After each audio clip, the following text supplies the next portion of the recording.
Hey, my name is Fred the Finch. You might know me as Ronald. I'm one of the best Yamatos in the game right now. And Deadlock just dropped a massive patch which completely changed the whole map and completely changed the whole game, to be honest. So we're just going to be going through the map and talking about what the changes did and how they affect the game. Throughout this video, I'm just going to be running around the map and showing everything. It won't exactly line up with what I'm talking about all the time, but it's just a good visual to explore the map while we talk about it. So the biggest and most obvious change is that the game is 3 lanes now. You have 3 dual lanes, each with a guardian, a walker, and 2 base guardians. The next big change was made to troopers.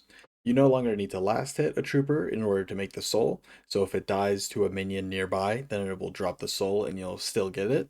They don't have that near death flashing thing that they used to do. And then when they do die, the soul orbs are not there for as long, and the soul orbs give more souls. So it used to split the souls 65-35, where you got 65% of the souls from killing the minion and 35% from killing the soul, but now it's 50-50. And this new split makes denying more valuable. So if you can deny your enemy souls, then you can create a bigger lead. Along with all the open space on the map, they also gave everybody 0.5 more sprint, and you can sprint faster after getting hit by enemies, and you can sprint much faster after taking damage from non-heroes. The next big change is to the Sinner's Sacrifice vending machines, and now the vending machines work where once you get them to the last hit, if you hit the correct timing window with a heavy melee, it gives you 3 golden statue buffs, and if you hit the correct timing window with a light melee, it gives you 1 golden statue buff. This sounds like a reasonably small change, but it's actually massive, and vending machines are one of the strongest things in this game right now. They also reduced all neutral soul values by 10%, so that would be things like camps and vending machines, as well as reducing the respawn time for small camps from 4 minutes to 3 minutes, and mid camps from 6 minutes to 5 minutes. They also added a ton of camps around the map. So with all the open space, they just put in a ton of camps. So there's a lot more to farm. So even though they reduce the souls you get from it, you end up farming a lot more and getting more value out of those camps. They also made walkers and mid boss much tankier. So they take a lot longer to break. And this change makes split pushing a lot harder, as well as just solo taking the mid boss. So what do these changes actually mean?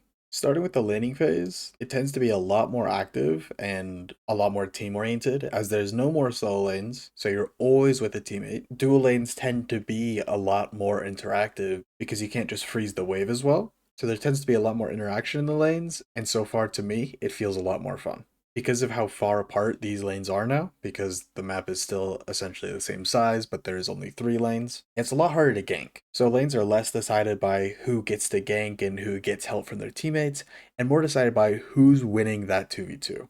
And I really think that's a step in the correct direction. Both of the outer lanes are still set up almost the same, so you won't feel too much of a difference there. But the center lane is very, very different and can really be a struggle against some characters in particular, especially Lash. He can really dominate there. Another change in lane that makes you even more active is that the troopers will drop the souls automatically. So instead of being focused on last hitting all the minions, you can pressure the enemy more and push them away so you can deny their souls. So overall for lane, it's a much more active and interactive experience. So what about after lane? The 3 biggest things that add to gameplay after lane is the buffing of Walker HP, the addition of many neutral camps, and the buffing of the vending machines, the Soul Sinners. So the first and most obvious thing is just that with tankier walkers, it's going to be harder to split push, especially if you're on your own. And that's further amplified by the fact that there's only 3 walkers to defend, so they don't have to spread as thin.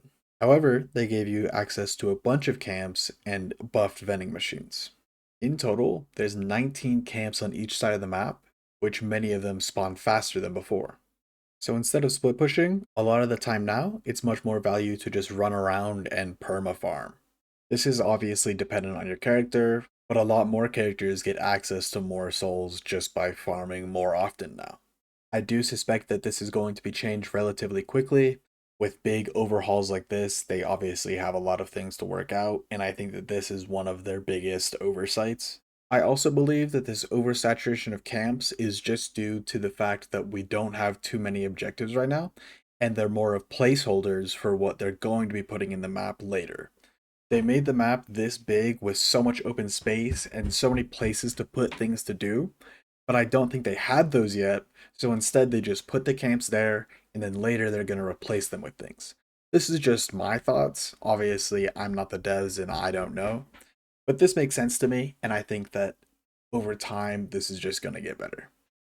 Also, something that people are overlooking a lot with all these map changes is just how many boxes there are. If you've been paying attention to the video in the background, there's so many boxes spread throughout the map. If you can learn good routes to collect those boxes as you explore the map and as you rotate, you can gain a bunch of souls and even more golden statue buffs. A lot of these are placed on high grounds, so just navigating through the rooftops and things like that can give you a bunch of extra stuff. Also, for some reason, the boxes didn't spawn in the room above the mid boss, but in that room above the mid boss at 10 minutes, a bunch of boxes and a bunch of golden statues spawn. So if you're in the mid lane, you should be working to have control over that room so you can farm it as soon as it comes up. And then whenever you're passing by, you should check to see if there are more boxes because there's so many in there. And then the last thing I want to talk about is just how fights work on this new map. So right now and probably for a while, fights are very dysfunctional and kind of awkward just because people aren't comfortable with the map and they're not exactly sure how to navigate it or where they should fight or a lot of things. With unfamiliarity just comes a lot of different things and a lot of unpredictability. So because of that, I'm not really going to go into big detail on exactly how the fights are going to go down, just because of how different it is every game and how much it changes every day with people learning. But in future videos, I definitely want to explore how this new map works. One thing that is very obvious right now is just how strong Lash is as a character. He's super dominant in the middle lane, and he can be a really big powerhouse in every part of the game right now, especially with this map, and especially with all this high ground, Alash can really take advantage of it. Another thing that's become obvious to me is just how strong superior stamina is. I was a personal hater of superior stamina for a long time, and I really never bought it. But as soon as this update dropped, it's just so clear with how much verticality there is and how big the map is. Superior stamina is just so much value, and you're really limiting yourself if you're not buying this item. And then the last important change to fights is mid boss. With the deep underground mid boss, it really restricts a lot of characters, obviously, like Talon and Vindicta, and it enables a lot of characters to get a lot of value. Another thing to think about is just how much longer it takes to get down to the mid boss. If you're respawning and trying to go to contest the rejuve, it can take a lot longer to get there. So you need to keep in mind just how long it's going to take, plan your optimal paths, and think more proactively about when they're going to be in mid boss rather than reacting to the sound. Although mid boss does have more health, which does help kind of negate that a little bit. Overall, I think that this patch is great and puts the game into a really good direction where it's finding its identity and figuring out what it wants to do. It obviously has a lot of issues, but with a big overhaul like this, I think that's expected. But with time, they'll figure it out.